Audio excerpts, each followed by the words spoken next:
out of Shasta College, Humanities 2, Friday, October 8th, about 5 or 6 weeks into the course now.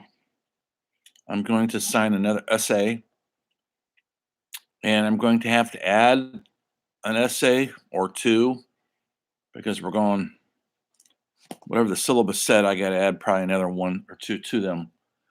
Don't give up. They'll be over soon enough. But I'll sign the essay and it'll be due in a week from now, like usual. Look for the assignment tonight or this weekend. You'll see it. Same as usual, 3 to 5 page essay on one or two topics. I'll pick them in a few minutes. We're now, and I also want you to keep up in your journals. I hope you're doing that. Because if you wait to the last minute to do those journals, you are going to regret it. You should journals at least once a week, put them in a file, have them ready to upload the last week of school. In the textbook, I want to cover some stuff, kind of going back a little bit. It'd be around 231 in the textbook, page 231, 232, 233, in that area. We're going to be talking about the New World, what they called the New World, which is America, USA, but it really wasn't new. It was new to the people who, the Europeans who showed up here. It was new to them, but it wasn't new to the indigenous people who had been here for a couple thousand years already. It was an old culture, an old world. And I'm going to talk a little bit about some of that today. I'll keep it brief because I know you guys have all sorts of good times planned for this weekend. Did you see the discussion? Please participate. It's kind of an update on, now that we've been in for 4 or 5 weeks, you've done 4 or 5 essays. I can't remember how many. And so you're into it now. The humanities, we're into it. Do you have any feelings? Do you have any thoughts about it? Do you have criticisms, stuff you want to look at or learn? Have you learned anything? And so the question I'm asking is, 5 weeks into the course, you've got some experience now, arts and the humanities, mostly Western culture, that's for sure. Do they matter? Why? Why not? Have your opinions changed on it? Has your horizons broadened? So make a nice comment in the discussions and then be respectful to everybody, of course, and I know you will be. And then make a comment on someone else's comment. And it's called a discussion. It's okay to discuss. So when you're commenting on somebody else's comment, don't just say, I agree with you, or good point. That's not really helping the conversation along. Make it substantial so that people can learn from what you're writing and they could get something out of it. And you'll want the same thing for you, for when people comment on your comment.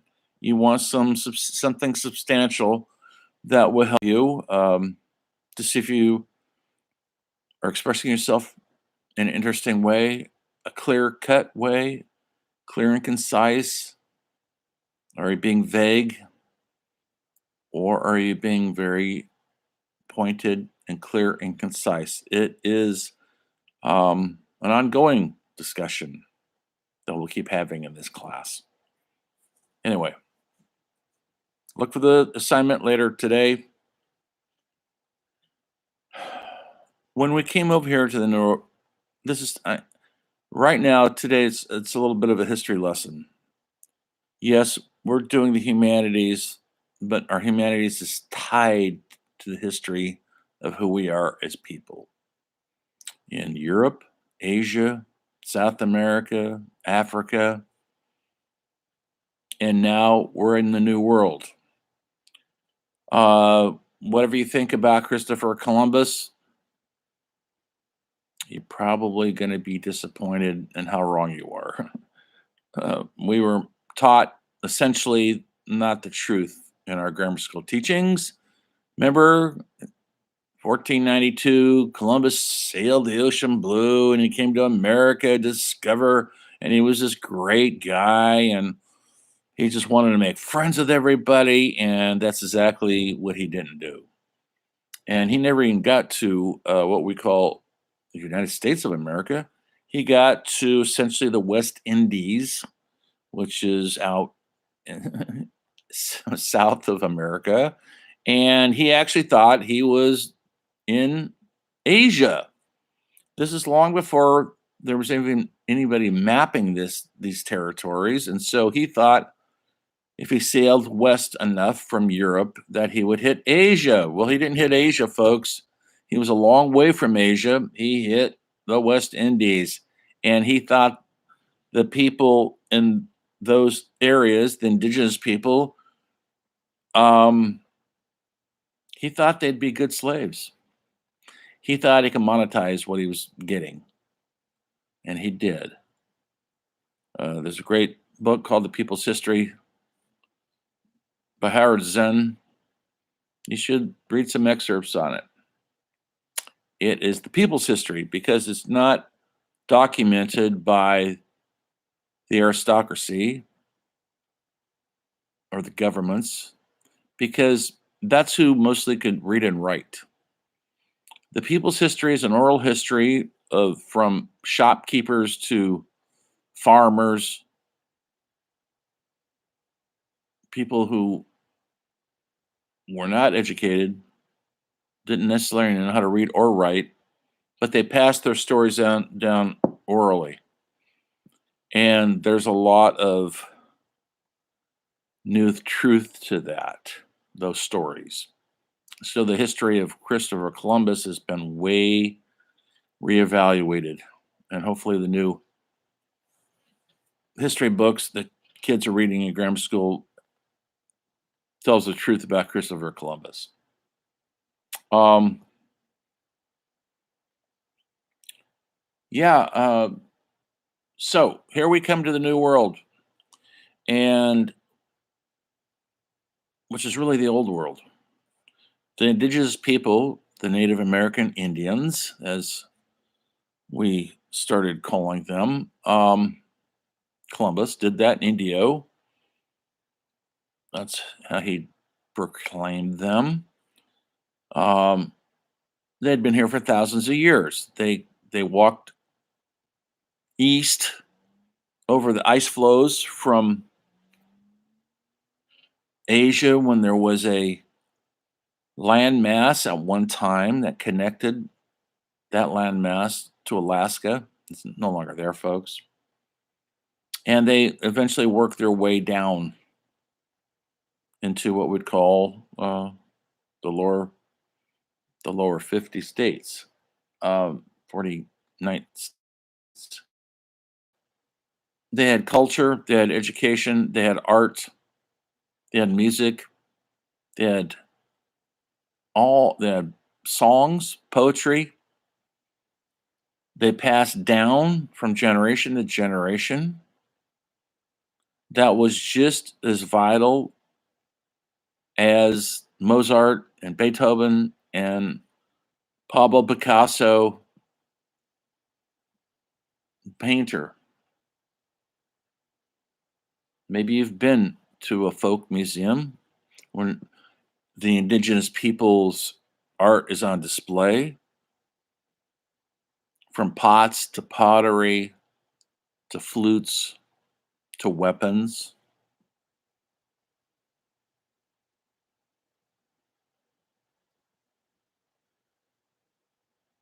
But there's a darkness on the landscape from the white Europeans that are settling here in the new America. And They're leaving Europe for various reasons. A lot of it's religious persecution. They wanted to be free of persecution for their beliefs. And so they came to a new world. And what did they do? They started persecuting others that didn't believe like they did.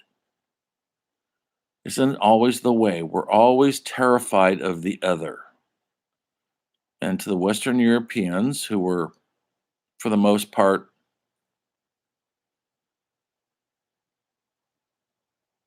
civilized in their mind, lived in houses, cooked in fires, had wagons. They knew how to do trade. Painters were painting. Rembrandt was alive. The indigenous people they encountered didn't have any of that, but they had their own way of doing things.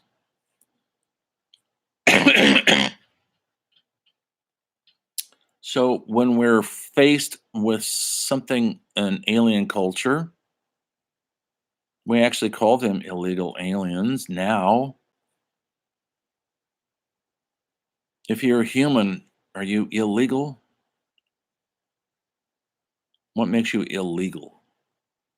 Because you were born in a different country and you want to go somewhere else, that means you're illegal? Don't want to get into that debate because right now we're having a huge debate with people fleeing Asia, not Asia, I'm sorry, Haiti, um, because there's no jobs there. They have been devastated by hurricanes and fires and famine. There's no hope for a future. And so now they're filtering into Cuba and Mexico, and they're trying to make their way here to, the land of milk and honey. And so now we're considering them the other because they weren't born here. Well, folks, if you were born here, you're fortunate. Most of the world wasn't born here. And some of the people in those other aspects of the world have really lousy lives.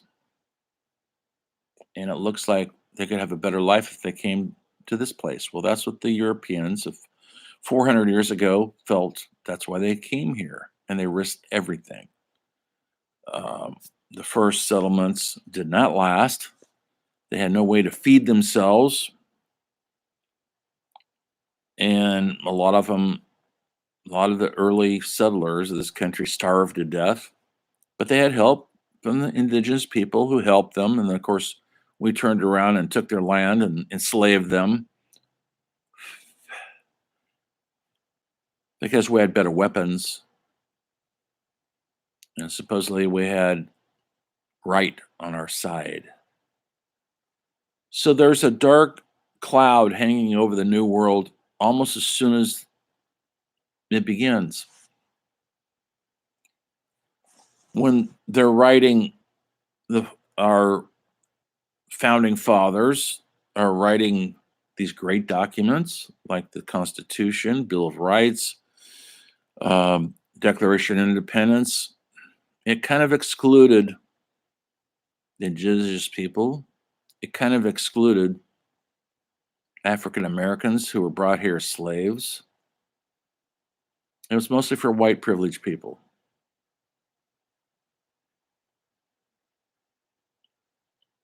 That's just how it was in those days, folks. Is it any different now? What do you think? Do you feel it's different? Do you think we have no more racial tensions? Have you been to a reservation in South Dakota lately? Have you been to South Central LA lately?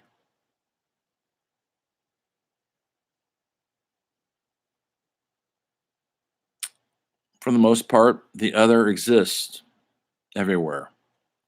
And until we became one with the other and realized that we too are the other, we're never going to get past it. So there's these cultures that are thriving in this country, indigenous people cultures. And we don't see so much that culture, but we see somebody that's in the way, that is on property we want to make farms and build towns. And so they're pushed off and they're pushed further and further west.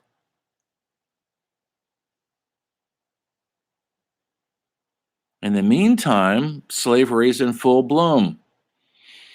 Yes, even our forefathers, most of them have slaves. Thomas Jefferson had slaves. George Washington had slaves. And, but there were some people who was already concerned over our humanities, our humanness, that saw slavery as abhorrent and against the better man's better nature. And so from early on, there was issues with slavery in this country. Later on, as you well know, we had a civil war.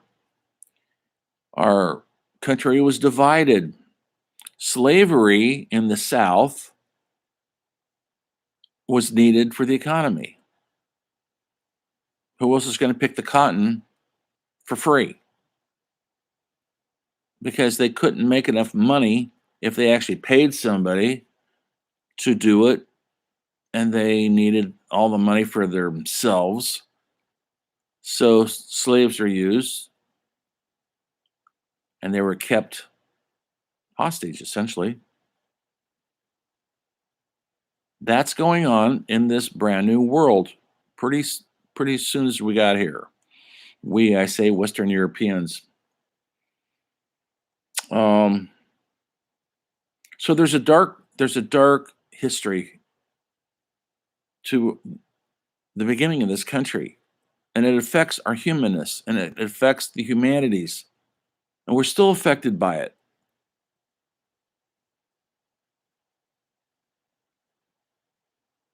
It's ongoing. It's a work in progress. I hope we get better with it. Perhaps we will. Perhaps. So, uh,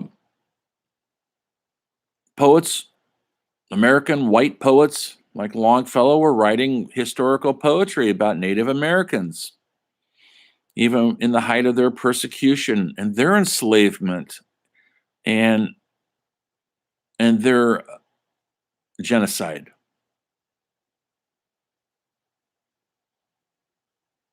The Song for Hiawatha, 1885, was one of his most famous poems that got out into the world. And so poets are writing about these things. They're thinking about these things because they're influenced by what's going on in the culture. It's going to take a long time before we abolish slavery. Hell, I mean, just in the last 5 years, Hollywood is finally giving equal homage and equal rights, essentially, to African American filmmakers. Yes, they've been around for quite a while, but it's only been the last couple of years since, I hate to say it, the Black Lives Matter thing started taking a foothold. And this is folks, is 200 years after slavery was abolished. Now they're getting a voice, they're getting a chance on whether it's TV miniseries, movies, plays. We're going to do, not yet, we're going to get to Black African American writers and directors and painters as we go along. Native Americans still are shut out of most things. We're still working on that project. And the best we've done, if you think it's the best, is the casinos that have sprung up everywhere, and they don't have to pay taxes on. I'm not a big fan of this casinos. I don't like casinos personally. It's a personal thing. Gambling, chain smoking cigarettes. As you pull the slot machines, that doesn't seem all that advanced in humanity, but it is who we are to a big extent. So there's been some inroads there. Others think it's just a band-aid on a terrible, terrible injustice that was foisted upon the first true Americans who were here long before Western Europeans showed up. So I'm going to sign an essay. I've already signed I'll sign some documentaries to look at, a brief one on slavery, another brief one on Native Americans, indigenous people, and then I'll sign the assignment, and you'll have fun with that. I know you will. And what else did I want to hit tonight? Hold on, let me look at my notes real quick. Nope, that's it. So we're about 233. If you're following along in the book, it helps. You'll see some photos of Indian art, whatnot. African Americans aren't making much art right now yet because they're enslaved, folks. The slave owners don't want them to do anything besides work themselves to death because they're a commodity.